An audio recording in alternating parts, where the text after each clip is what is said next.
Hey guys, Loman02. Going to do a deck tech and then show some quick testing games with the deck you have in front of you, which is a penny dreadful format, or in other words, all the cards are worth a penny or less.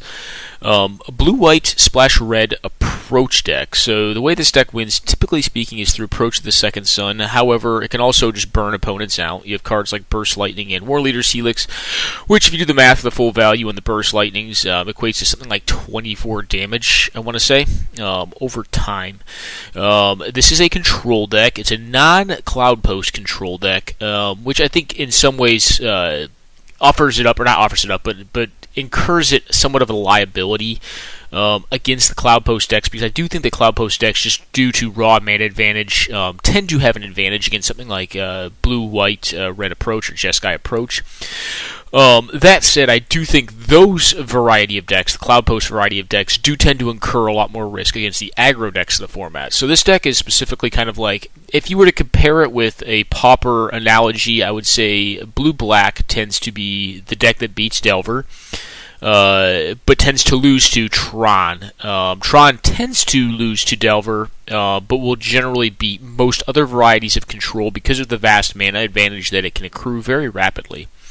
So, let's go through this deck. As is typical of most decks, most control decks in the PD format, due to the lack of extremely good cantrips and fetch lands for shuffle effects, or for easy shuffle effects, this is a 26 land control deck.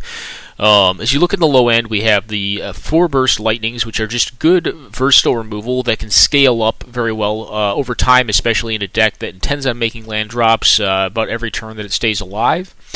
So you can kill, four toughness dudes, or just 2 toughness dudes, and, at the end of the day, this can also go to the face if you need to find a way to win due to your Approach of the Second Sun's being exiled, or the opponent playing Gideon's Intervention, something like that.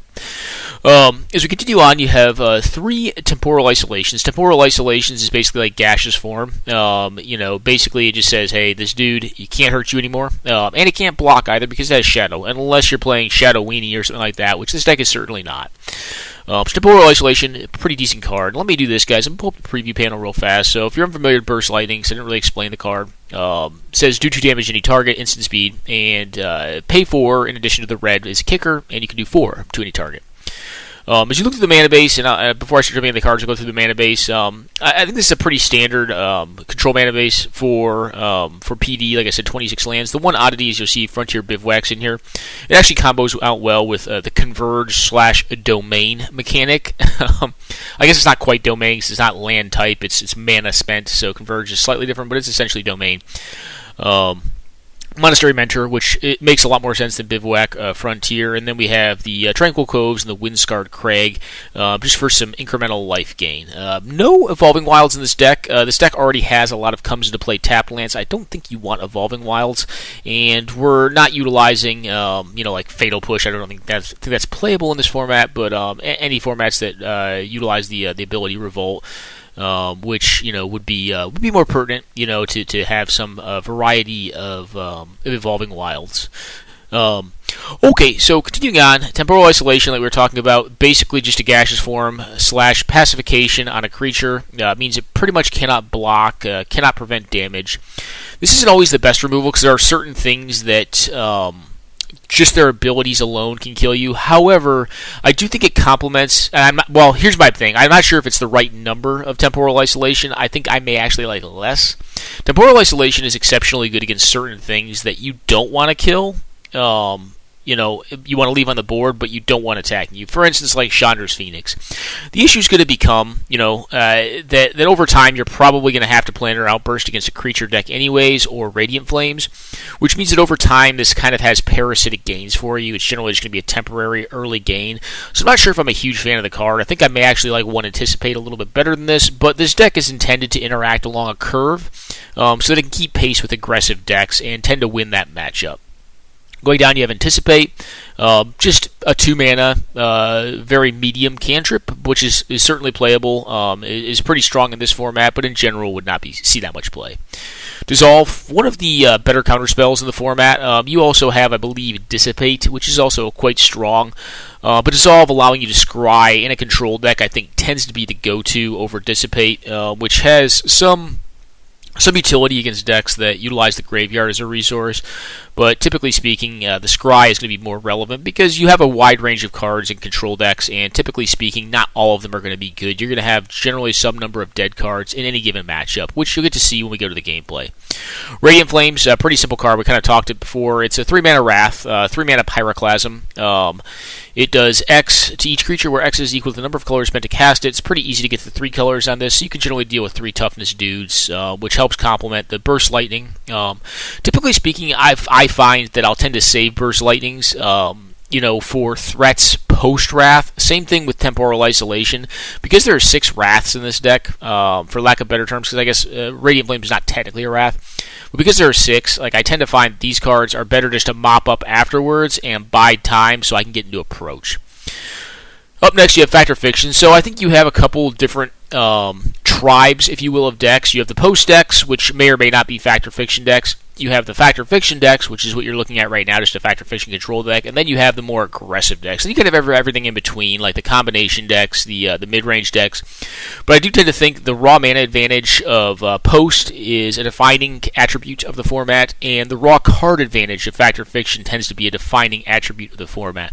However, both are slow, which in a way also helps foment and define the aggressive decks of the format, which are either, generally speaking, white/blue-white heroic and red. From what I have seen, I'm a relative layman. I've only played two run-throughs of the league, going 4-1 with accelerated blue/post blue, which was a Fact or Fiction and post deck, and then red deck wins, so an aggressive deck.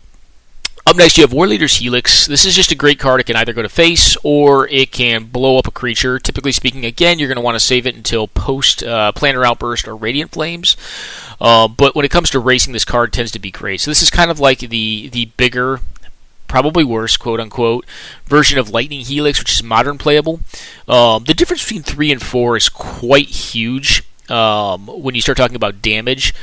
But again, the reason that the card is a little suboptimal in most other formats of the PD is that 4 is a lot different than 2 when it comes to converted mana cost as well. But being able to deal with a 4 toughness creature with this card is extremely big, as it allows you to kind of abate a racing situation on the board. I guess you really don't race with this deck. I mean, in a way you do, because if you cast your Approach, they're basically racing you getting your Approach again. But yeah, War Leader's Helix tends to be quite the beating. Next up, you have Planner Outburst. I believe this and Hostilities are kind of the go-to Wraths. I think this is slightly better for this deck, because this deck is very low on threats. It doesn't really have threats. It just has Approach of the Second Sun. And this can make a creature-based threat, which, because you're generally going to be at a lot of lands, and by the time you're spending 8 mana and ostensibly have a 9th land that is going to be untapped, trading lands for time tends to be just fine for you to get into your gas. Next up, you have Approach of the Second Sun. This card's quite simple. You play it, you gain 7 life, it goes 7 below the top, and if you play it again, or draw it and play it again, you just win the game, which is pretty great. Does not matter if it resolves or not. As long as it is cast second time, you're going to win the game. So, moving on, you have Treasure Cruise. It's kind of funny because you'd think Treasure Cruise, being a legal card in the format, would see a lot more play because it's like restricted everywhere else, and it's just a busted card. And if people in Vintage or Legacy could play it, Legacy they can't even play it. Vintage, if you could play more than one, you probably would play some number greater than one. But here, it's funny because in a lot of ways it's very tough. It's a lot tougher without cantrips and fetch lands to fuel the graveyard. So Treasure Cruise tends to fill a secondary role to Fact or Fiction, from what I have seen and kind of found. But still, having 2 and having access to 2 in a deck that, apparently, just looking at the card selection, spends a lot of resources, has Fact or Fiction to fuel graveyards, tends to be very good. Up next, we have Syncopate, which kind of fills, to some extent, the role of Dissipate, which we were talking about earlier. Dissipate, which we were talking about earlier. It can exile specific cards, which is, can be relevant against certain creature cards and certain spells that have the ability to be recursed.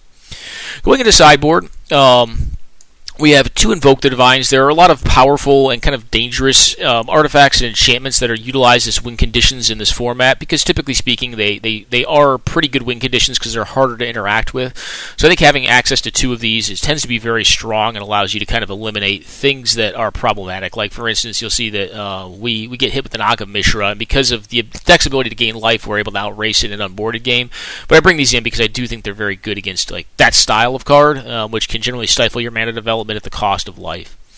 Next up, we have Pulse of the Fields. This card is just really for the aggressive matchups, but if you've ever played against Pulse of the Fields as an aggressive deck against a very mana-rich deck, you will know complete and utter misery. Sometimes they'll cast their spell, and then they'll have to cast another one at targeting themselves just so this thing goes to the yard, and they're still pretty much behind. They basically 2-for-1 themselves for nothing, because you still gained 1 if they're spending a 3-damage burn spell or something like that to shoot your face. And then they use another one to shoot themselves so they could stifle the return of Pulse to your hand. So this card is pretty gross. Gideon's Intervention. There are other cards that you just that can this card can shut down certain decks, like the Living Death deck. If this thing's in play and it's naming Living Death and they don't have an answer to it, they're going to be hard casting their big monsters, which is not really their primary game plan, and eventually you'll probably win against that approach to the game. There's combination decks. There are certain cards they have that you just don't ever want to have them cast. In the mirror, I think in the mirror match is a great card because you can just name Approach to the Second Sons, and they're unable to cast that card, which means that they cannot win with it, because all you have to do, again, with Approach is cast the darn thing twice, and you can end up winning with it. Up next, you have Aetherling, which is also good in control mirror matches because it is a great threat that is favored in mana-rich decks that can protect it. It's also evasive. It also just does a whole boatload of damage. I mean, it's a 9-power attacker? I'm sorry, it's an 8-power attacker. So it's essentially a 3-turn clock if you've done nothing else other than just sit there. But chances are you probably have, again, that in the matchup that you're playing that in, you probably have taken out mostly your Wraths and left your burn spells in. So your burn spells are probably going to finish them off in about a 2-turn clock with Aetherling supporting it. So very, very strong creature card that can just end games. Up next, you have one I did not expect to be in this format, which is Dwarven Blast Miner. This card is in here pretty much solely to shore up the bad matchup we were talking about earlier, which is against the Cloud Post style decks.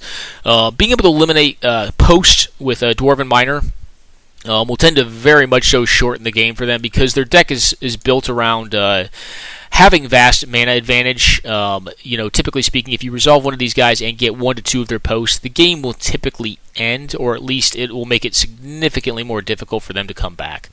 Up next, we have Counterflux. This is just good in some of the mirrors, like in blue permission mirrors. If you really need something to resolve, you can protect it with this, or if you really need to, and this is probably the better use of the card, if you really need to stop any given one thing, if they're a threat light deck, this is the card to do it. So, I mean, if I was playing against the blue post deck that I played before, Accelerated Blue, I would just sit on this thing and wait until they cast their Sands of Delirium and just ensure that I stayed ahead on cards the whole time.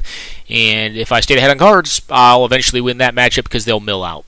Up next, you have Thram Foundry. There are a lot of decks that use the graveyard in this format. This is not a great card, but it's what you have available in PD to eliminate graveyard-based strategies. And or you can utilize this in our own deck in order to rebuild our deck size. If, for instance, we are in that matchup against the Sands of Delirium deck, we can just utilize this to kind of get back into the game and ideally win from there. So, guys, that is the blue-white or Jeskai blue-white-red approach deck, Jeskai Approach. I'm going to go on a quick pause, and I'm going to take you through 2 games against 2 aggressive but distinguishable decks in the format. Alright, guys, back. We are playing against opponent Heptagonian. This hand is nonsense. It has an early Burst Lightning, but it also has to Approach the Second Sons. It's got some decent life gain, and the mana is perfect. I don't know what I'll be playing against. In the dark, I'm playing a PD test game here in the JFF, the dreaded JFF. They lead off on a mountain, and I'm like, well, it's more than likely that I'm going to take a beating here because mountains tend to mean aggressive decks, or they mean wildfire decks, and I don't have a counterspell right now for the wildfire decks, which I certainly want one because destructive force, wildfire, etc., are going to be quite harsh against us. They go ahead and play out a Falconwrath Gorger, so we kind of know what they're up to. I gain a life off Tranquil Cove, pass it back. They play a pretty disappointing Ankh of Mishra here, which is not a card I can deal with very well. I go ahead and Burst Lightning their threat, so they're doing 0 damage to me this turn to give me more time to develop. I draw into a War Leader's Helix, which is kind of what I needed to have happened. I still remain at 20 life here. Get Dome for 2 by an Ash Zealot. And go down to 18. I'm boxed into playing my lands here. I just need to because I'm casting Approach of the Second Sons at some point. They have their third land, which they missed on the last turn. I go ahead and War Leader's Helix the Ash Zealot. I thought they were actually going to shock their own dude. They do not. They shock me so they can play on a Stormblood Berserker. I go ahead and cast Planar Outburst just to clear the board of the 3/3 because I'm just biding for time here. They play out multiple additional creature cards. I go ahead and draw a Mountain. I use the Anticipate Find my last War Leader's Helix and go ahead and blow up the Ash Zealot to put them down again on life. They play on an additional Falconwrath Gorger. I draw into a Planar Outburst. I go ahead and just resolve the Approach, hoping to get a little greedy and have them play more creatures. They oblige. I go ahead and blow up the board with Planar Outburst and plan on their following end step to Factor Fiction back into my Approach to win the game. And they give me the Approach here. I take the Approach, obviously, because they're probably not going to be able to kill me on one card. Incorrection, I did not do it on their end step. I did it on my main because I didn't want to get Village Messenger to flip. I go ahead and counter this, see the Factor Fiction, keep the Factor Fiction, but it's not really relevant. At this point, I draw the fact, go ahead and cast the Approach for the second time. And that's kind of one of the cool combos is that Factor Fiction can very rapidly get you back into Approach. Same can be said of Treasure Cruise, but obviously Factor Fiction, dumping 5 cards. If you do it after a draw step, then it is your top card at that point. So it's quite powerful. All right, guys, quick break, and we'll come up to the conclusion of this first game in our game 2. All right, guys, back. So this is a much better hand. It is a little mana starved. It wants an additional blue source that has its counter, and then it also wants just any land really, so that it can resolve a Radiant Flames to wipe the early aggressive cards off the board. So we see a Falconwrath Gorger, which is fine. Turn 2 comes around. I believe they play the Zealot again. Get hit for 4, down to 16. Draw into the land I needed on my second draw. Go ahead and get hit for 4 here, down to 12. And I'm fine with that. They play a creature, and I'm very happy with that because I intend on Radiant Flaming them. I actually do Syncopate this to stay at a higher life total. I think the burn is a little more relevant right now because I have a way to deal with all of the creatures that are currently inhabiting the board. Draw a Tranquil Cove, which is nice because it can give me some incremental life at some point, but ideally I would prefer to have an untapped land on my following turn so that I can Factor Fiction. I blow up their board, and as soon as that happens, they're at 2 cards right now, and I'm at 12 life. They go ahead and just pack it in because evidently they don't have the answer. As far as sideboarding goes, we brought in our 2 Pulse of the Fields. I almost want to say Forge, which is the exact opposite card. It's a red card that does 4 damage if you're at a lower life total than they are. Also put in, I believe, 2 Invoke the Divines because it appeared they were very much so an Ankh main deck kind of deck. And I think that was it. There may have been like 1 or 2 other cards that I ended up putting in, but I didn't put anything crazy against them. But that is the first game that we played against Red Deck Wins, and then we get to play a secondary game against a much different variety of red, which we'll come back to momentarily, guys. Alright, guys, back. This hand is on the verge. This deck runs 26 lands, so I think it's okay to keep a few less than it may be desirable. Ideally, you want 3 to 4 in your openers, I think.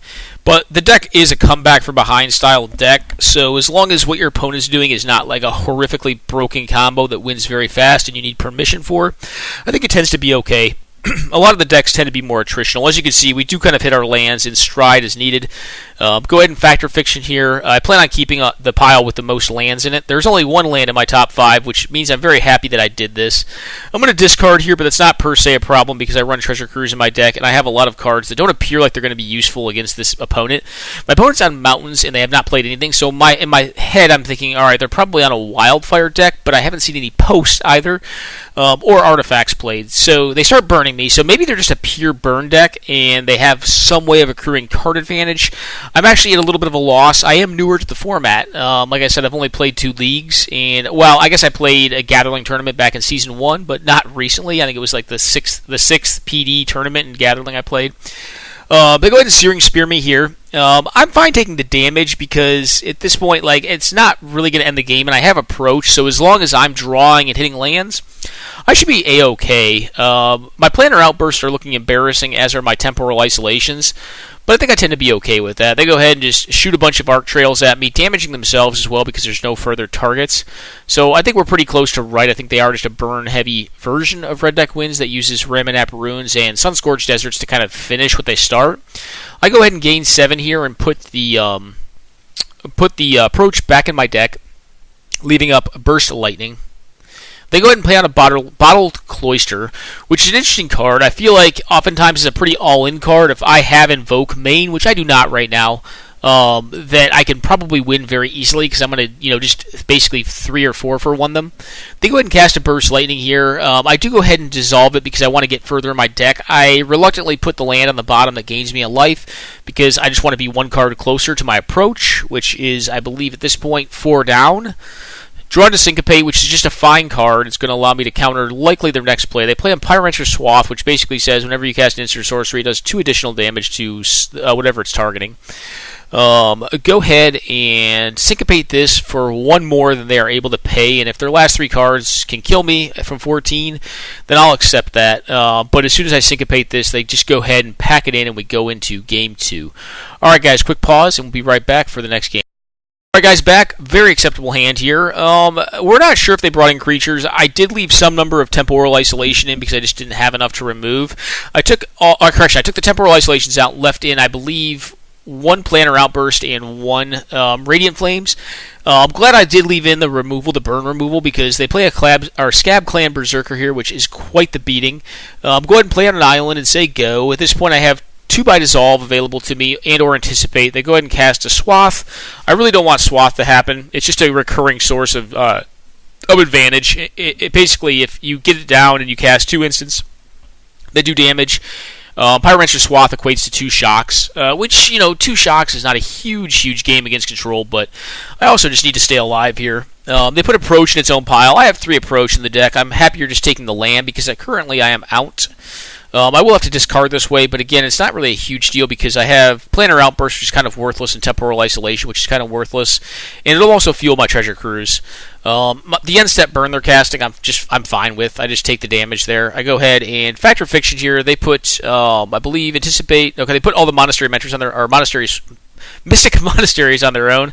I actually take those because I want fixing and because I don't really think I need to discard more, which I'm going to end up doing. I'm going to discard anyway, so if I hit the bigger pile with Anticipate, all I'm going to do is discard.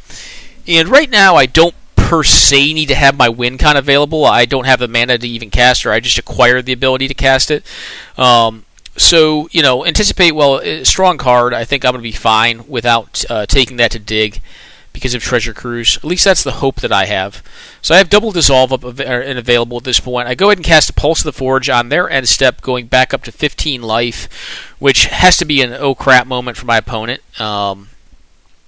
I do go ahead and TC here, knowing full well that I'll discard, gain an incremental life, because at this point I just want to hit land drops. Like, hitting land drops is very relevant. Ditch the Wrath and the removal spell because I still have 2 War Leaders Helix. I think I'm fine with this exchange. Play on the Frontier Bivouac, just, continue developing that mana base. Opponent continues to pass it. We're down to 30 cards at this point and still have two threats to Approach of the Second Sun that's remaining in the deck. I just go ahead and throw a burn spell at their face because I'm going to discard here if I don't. And at this point, I'm getting very close to a point where I could possibly just life them with Burst Lightnings and War Leader's Helix. I still have 2 additional Burst Lightnings in the deck and 2 War Leader's Helix, which is exact damage. If we manage to go that way, and my guess would be they don't have a way to gain life available to them in their deck, but that may not be true. They could have a Prism Ring or something like that. Alright, draw another Tranquil Cove, just a fine draw, play it out, go back up to 13. Opponent is still at 5 cards, so 13 is pretty low, but having a Pulse of the Forge and 2 Helixes means that I can probably beat it. I do go ahead and Pulse here, going back up to 13. They cast a Lava Dart, putting me back down to 12.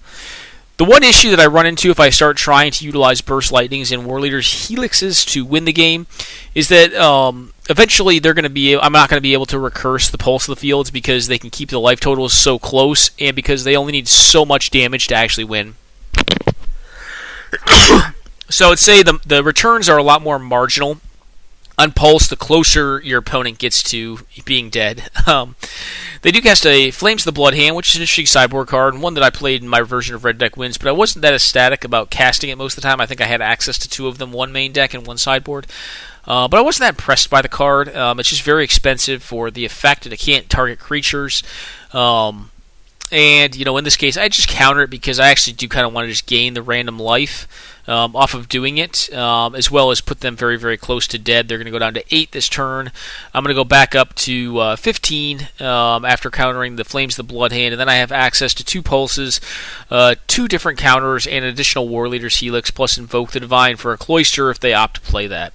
So, pretty interesting set of games against 2 vastly different aggressive decks. I don't even know if the red deck I'm playing now is technically an aggressive deck. It is turn 13, and they're trying to very slowly burn me out. So maybe the theory of play is just a little bit interesting or just different than I am used to. But very cool still, all the same. One of the things you don't get to see in these 2 replays that we went through is, I get to see the aggressive or the red-based matchup. One thing you don't get to see is, I think, a matchup it struggles more in, which is the post matchup. And I probably at some point will run this deck in a league because I do think the deck's very cool and it seems very, very fun for me at least to play. So I'm sure at some point get that matchup, and we'll have to struggle through it with our miners, etc., in order to try to stop the quote unquote evil post deck that are out there. All right, guys, hope you enjoyed the follow-on PD content. We'll probably be back at some point in time with a league playthrough of this deck because I do think this deck is very, very sweet. And enjoy, and I'll see you guys all later. Bye now.